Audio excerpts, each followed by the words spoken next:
Praise the Lord. ദൈവത്തിന്റെ അതിപരിശുദ്ധമായ നാമം ഈ ദിവസം വാഴ്ത്തപ്പെടുമാറാകട്ടെ. എന്നെ ശ്രവിക്കുന്ന എല്ലാ പ്രിയ ദൈവമക്കൾക്കും യേശു ക്രിസ്തുവിന്റെ നിസ്തുല്യ നാമത്തിലുള്ള എന്റെ സ്നേഹവന്ദനങ്ങൾ.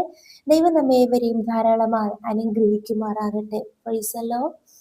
അതെ, മനുഷ്യരാകുന്ന നാം ഓരോരുത്തരുടെയും അവസ്ഥകൾ കാണുമ്പോൾ നാം പല അഭിപ്രായങ്ങൾ പറയാറുണ്ട്. നമുക്ക് പല തോന്നലുകൾ ഉണ്ടാകാറുണ്ട്. Praise the Lord. ആമേൻ. അത് നമ്മുടെ കോമൺ ആയിട്ടുള്ള ഒരു സ്വഭാവമാണ് അല്ലേ?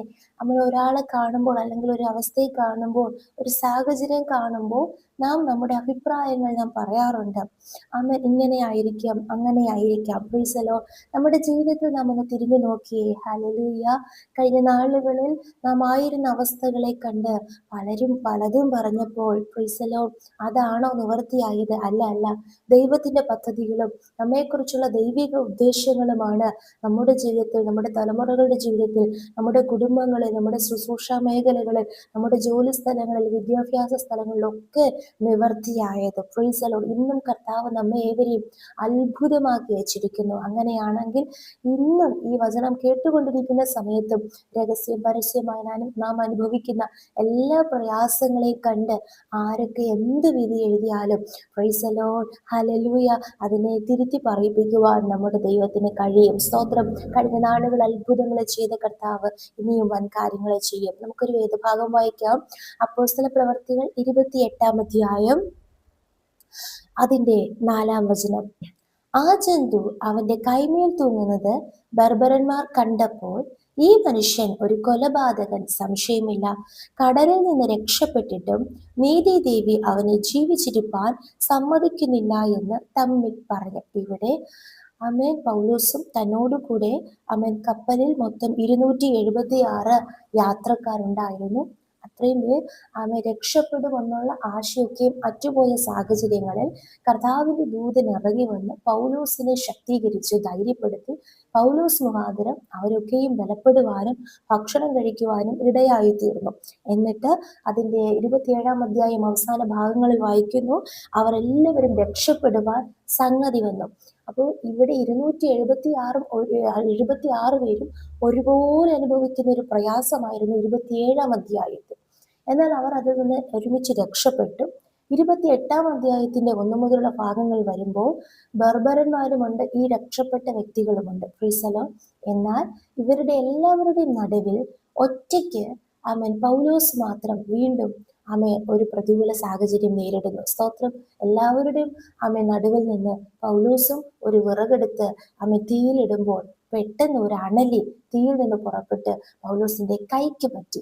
അത് പൗലോസിന്റെ കയ്യിൽ തൂങ്ങുന്നത് കണ്ടപ്പോഴാണ് ഈ ബർബരന്മാർ തമ്മിൽ പറഞ്ഞത്. സ്തോത്രം. അങ്ങനെ ഒരു കാര്യങ്ങൾ കാണുമ്പോൾ മനുഷ്യർ എന്ത് ചെയ്യും? അതിന്റെ ഒരു അഭിപ്രായം പറയും, അത് ശരിയാണോ തെറ്റാണോ. അപ്പോൾ പറയുന്നു, കൊലപാതകൻ, ഒരു സംശയവുമില്ല, അതുകൊണ്ടാണ് രക്ഷപ്പെട്ടിട്ടും നീതിദേവി ജീവിച്ചിരിപ്പാൻ സമ്മതിക്കുന്നില്ല എന്ന് തമ്മിൽ പറഞ്ഞു. അപ്പോൾ കണ്ടപ്പോൾ ഒരു കാര്യം പറയുന്നു. സ്തോത്രം. എന്നാൽ 6-ാം വാക്യത്തിൽ വരുമ്പോൾ അവൻ വീർക്കുകയോ പെട്ടെന്ന് ചത്തു വീഴുകയോ ചെയ്യുമെന്ന് അവർ കാത്തുനിന്നു.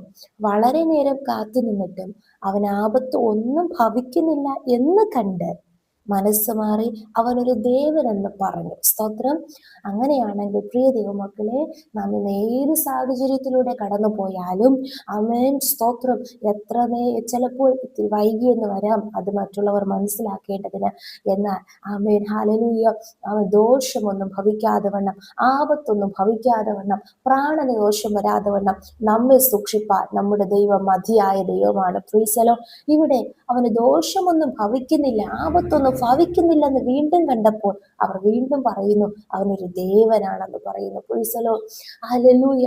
എന്നാൽ അപ്പോസ്തലനായ പൗലോസിനെ കുറിച്ച് ദൈവത്തിന് വലിയ ഉദ്ദേശമുണ്ട്. തന്റെ വാഗ്ദത്തത്തിന്റെ നിവർത്തീകരണത്തിന്റെ ഏറ്റവും അടുത്തെത്തിയപ്പോഴാ വീണ്ടും ഈ വിഷജന്തു ആമേൻ പൗലോസിന്റെ കൈക്ക് പറ്റുന്നത്. അങ്ങനെയാണെങ്കിൽ നാം നാളുകളായി, മാസങ്ങളായി, വർഷങ്ങളായി കേട്ട വാഗ്ദത്തത്തിന്റെ നിവർത്തീകരണത്തിലേക്ക്, പൂർത്തീകരണത്തിലേക്ക് നാം അടുത്തുകൊണ്ടിരിക്കുമ്പോൾ നാം ഒട്ടും പ്രതീക്ഷിക്കാത്ത ലഭിക്കാത്ത ചില പ്രയാസങ്ങൾ കൂട്ടത്തോടെ അല്ല, വ്യക്തിപരമായി നമ്മെ മാത്രം ടാർഗറ്റ് ചെയ്ത് ചില പ്രതികൂല സാഹചര്യങ്ങൾ മാനസികമായി, ശാരീരികമായി, സാമ്പത്തികപരമായി, ശാരീരികമായി നാം അനുഭവിക്കുന്നുണ്ടെങ്കിൽ നാം അവിടെ തകർന്നു പോകത്തില്ല, നശിച്ചു പോകത്തില്ല.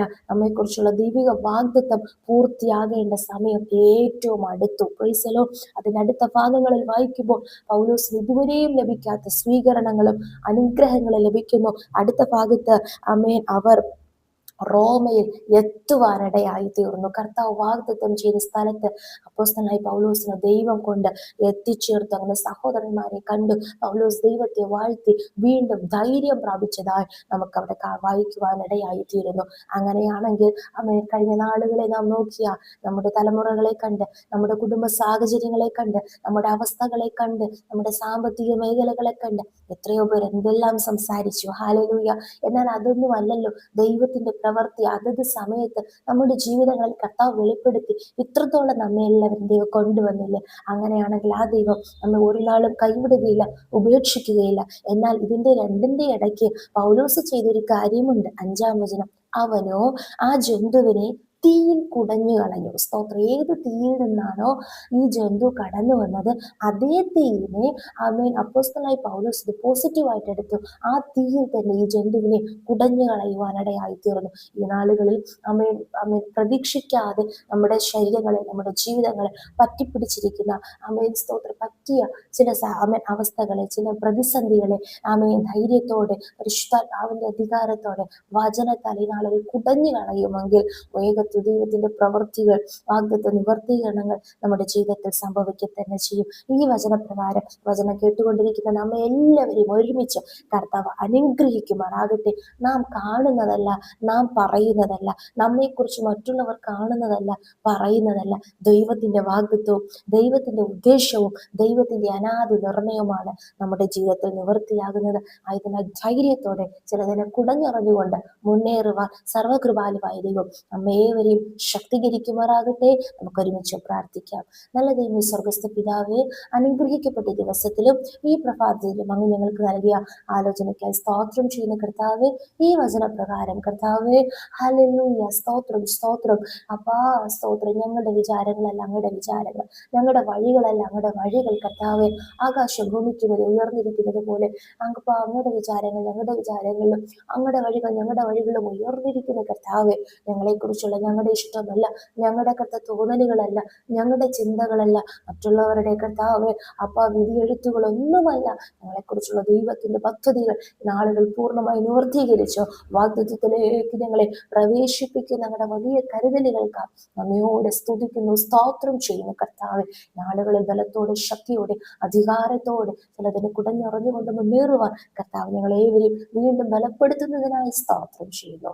വാഗ്ദത്തം ചെയ്ത കർത്താവ് വിശ്വസ്തനായി ഞങ്ങളോട് കൂടെ ഉള്ളതിനായി സ്തോത്രം ചെയ്യുന്നു, താഴ്ത്തുന്നു, സമർപ്പിക്കുന്നു. കർത്താവേ, അങ്ങയുടെ വരവിനായി ഞങ്ങൾ എല്ലാവരും ഒരുങ്ങുവാനിടയാത്തിയിരുന്നു. പ്രാർത്ഥന കേട്ടതിനാൽ സ്തോത്രം. യേശുവിന്റെ അധികാരമുള്ള നാമത്തിൽ ദൈവോന്നി പ്രാർത്ഥനകൾക്കിടം സ്വർഗസ്ഥ നല്ല പിതാവേ.